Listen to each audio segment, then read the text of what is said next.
الرحيم. السلام عليكم ورحمة الله وبركاته. أحبتي متابعيني، إن شاء الله تكونون بألف خير وصحة وسلامة. أتمنى للجميع يا رب. كما عودناكم على تقنيات العلاج الذاتي، اليوم عندنا تقنية خاصة لعلاج السعال بالضغط والتدليك على نقاط الإبر الصينية. بروتوكول التدليك، أبدي ب10 نقاط انعكاسية، أبدي بالضغط والتدليك عليها ما بين 30 إلى 60 ثانية لكل نقطة من النقاط مع الشهيق والزفير، ويبدي التدليك بعد وجبة الطعام بساعة أو ساعتين.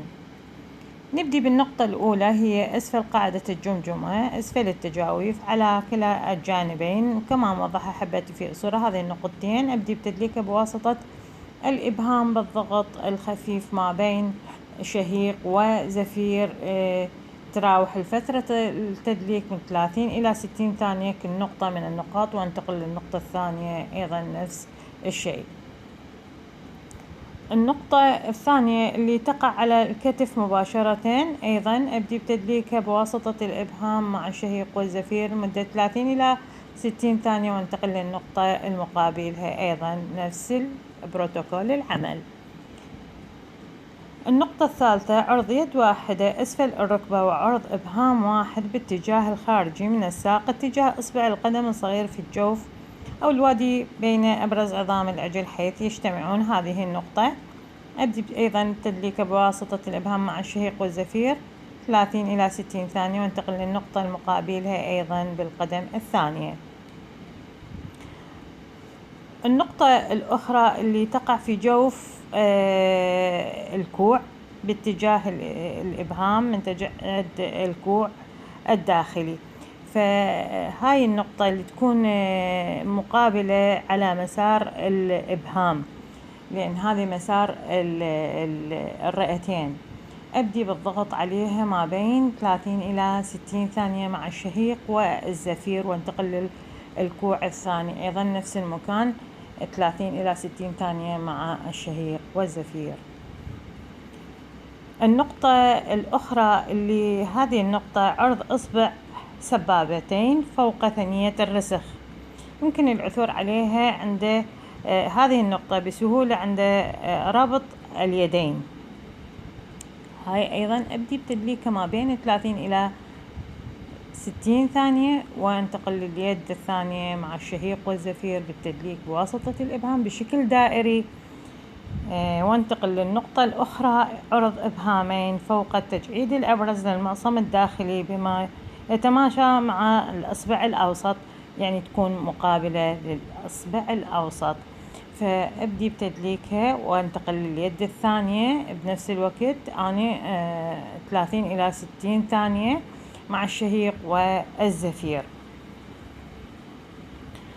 هذه النقطة اللي تقع على نهاية الإصبع الإبهام ونهاية الإصبع السبابة، هذه العضلة التي تقع في منتصف هاتين الإصبعين. أبدي بالضغط عليهم ما بين 30 إلى 60 ثانية مع الشهيق والزفير، وانتقل لليد الأخرى أيضا نفس المكان 30 إلى 60 ثانية، وما أنسى الشهيق والزفير.